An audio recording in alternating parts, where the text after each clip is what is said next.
Hi, welcome to Cloud Computing course. In this one, we will be discussing about offerings by Amazon called Amazon Web Services. So basically AWS. So far we have discussed about what is cloud computing infrastructure in general. We have also done a quick comparative analysis of various web services offering.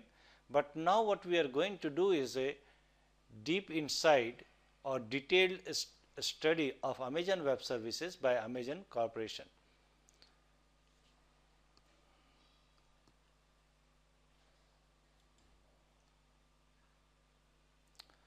To start with, first we will try to understand what kind of a infrastructure or the servers or the data centers are available for Amazon Web Services offering all over the world. Where are those servers? What kind of a server? Which geography they have it? And what the nomenclature or the naming convention they use to identify them. Okay. So first thing to understand is that there is a concept called region and zones. Now here we will see that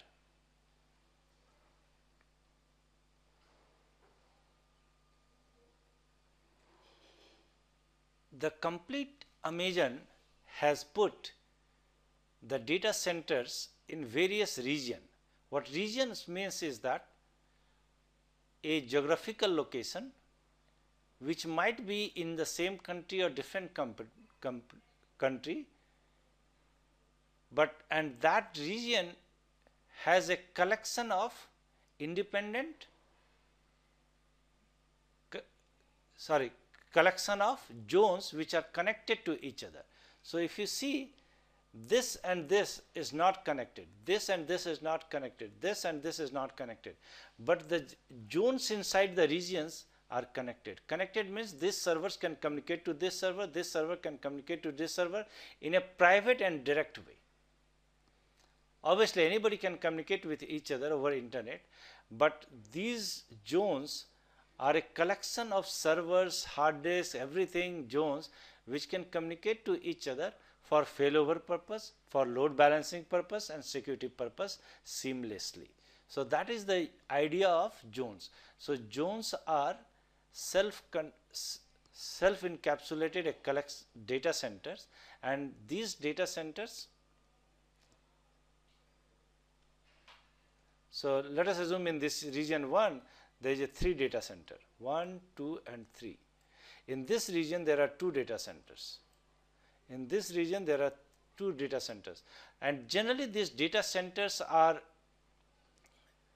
used for, so let us assume that this data center will be in some country Europe West. This data center will be in some country called US East. This data center might be in a country called Singapore. So these are geographically in a different countries. In one country, US itself, it is in 2 parts, East Coast and West Coast, because their demand is more and load is more. One is in Europe also, and we will see all of that. But geographically, each region is serving a particular country or the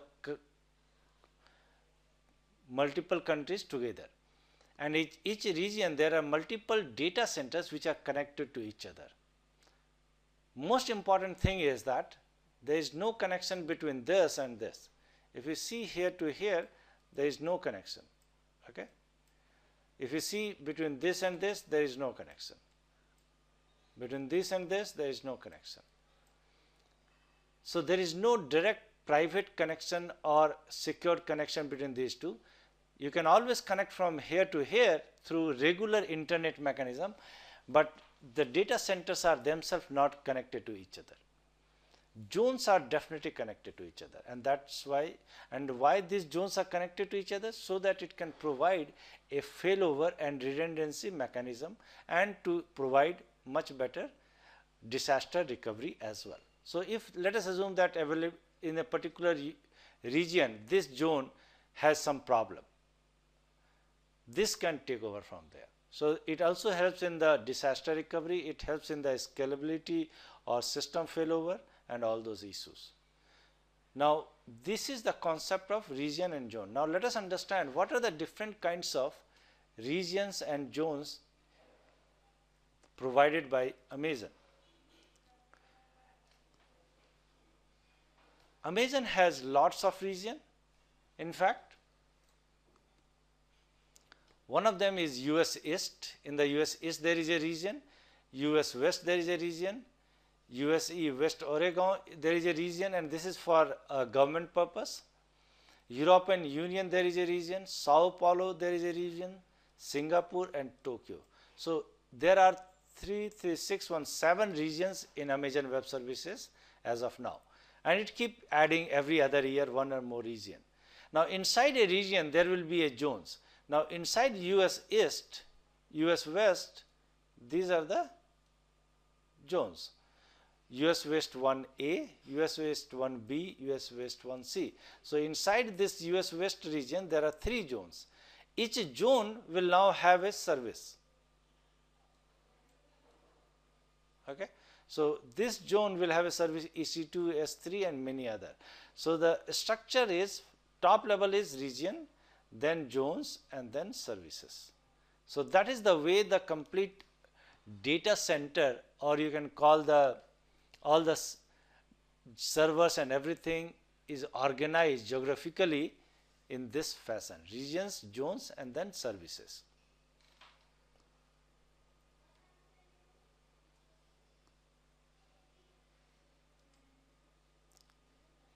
Let us see a quick look of the regions and zones map.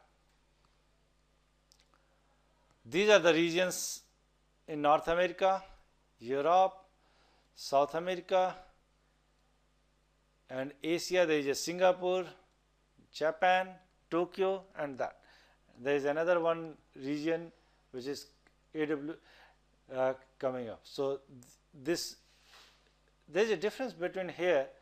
You see the blue one, right? This blue dots. There are a lot of blue dots. And then there are this circle, orange circle. These orange circles are regions and these blue dots are AWS edge location. What edge locations means are, these are kind of a CDN servers which helps you to transfer the data from one location to other location. So I will not go deep inside what is edge server, what is CDN and all, but these are edge location where AWS has their edge servers, which is not just used for CloudFront, but CloudFront is a CDN service of Amazon. So let us leave that part here, come back and we'll talk about mostly about the orange thing, which is regions.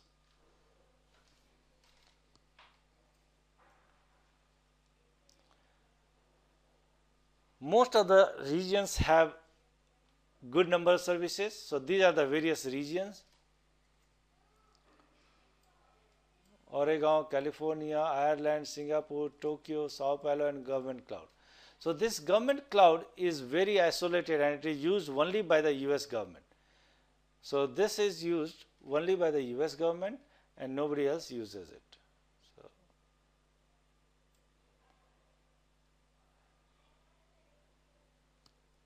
all these services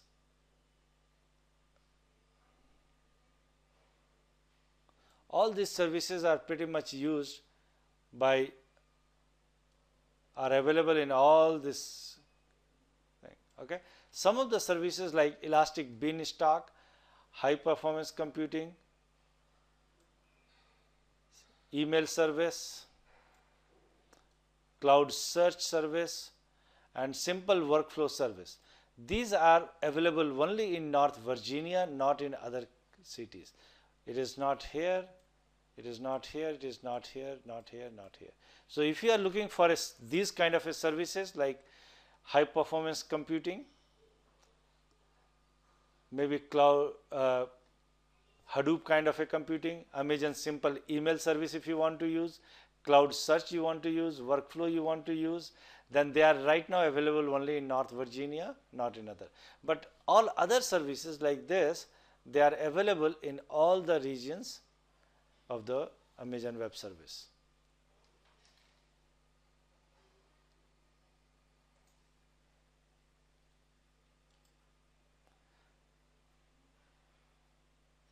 Now we will see the big picture of AWS in terms of the offering of the services. So far what we have discussed is and understood is that their data center details, how their data center looks like, what are the regions, zones, where are those data center, and in those data center what are the services offering and all those. Now we will go deep inside what are the services itself, not the data center. Okay. Now services itself of Amazon are quite a good number. First service is called infrastructure as a service, platform as a service, and we have understood in the earlier session what is infrastructure as a service, what is platform as a service, what is storage as a service, and what is deployment and management, what is application services. So compute services are basically comes into the bracket of infrastructure as a service, database comes as a platform as a service, storage again comes as a infrastructure as a service, deployment and management platform as a service, application services as a platform. So AWS provides all these three types of thing, right? Infrastructure, platform are these three, and infrastructure. Okay. Now infrastructure as a service, what are the offering from Amazon? One is called EC2, Elastic MapReduce, that is a Hadoop computing, auto scaling service. It provides a APIs and mechanism to scale the system automatically. It provides a elastic load balancing service, so that if you have multiple servers, load will not just go on one server, you can do the load balancing. It also provides a elastic IP. What it means is that it can give you a very dedicated IP which will change depending on which server. If there is a failover or anything, it changes on its own. So there is elastic IP concept as well. Now for database offering, it provides a relational database services. It provides a DynamoDB database as well. It provides a simple DB database structure as well, which is a non-relational database. So simple DB it also provides as a non-relational database system. RDS and DynamoDB it provides as a relational database system. So these services, databases are provided as a service to customer in cloud. You do not have to buy a separate license. You do not have to install it separately. It will install it for you as well. Now storage as a service, what it means is that if you want to store large amount of data or files in a cloud, then these are the services which are useful.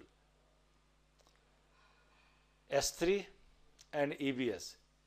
S3 is a storage mechanism which was launched by Amazon. Before that they used to have EBS, and that is EBS is nothing but elastic block service. It is like a external hard disk kind of a thing which can be attached to your running system at any time. So EBS is elastic block service, but you can treat it as a external hard disk for a system. You can do the import and export as well. Deployment and management. This is a platform as a service. What it means, identity and access management. You can create a user, you can have the multiple users, you can define the security, access level, authorization, all those permissions you can define on a user who can access and manage these services. So identity and access management service. CloudWatch service, Elastic Beanstalk, CloudFormation, those are. Now application services are Cloud Search and SWF, SQS, SNS, SES. So there are a large number of AWS services which are offered by Amazon, and depending on your need and requirement, you can use one of them. Next is AWS Developer Tools.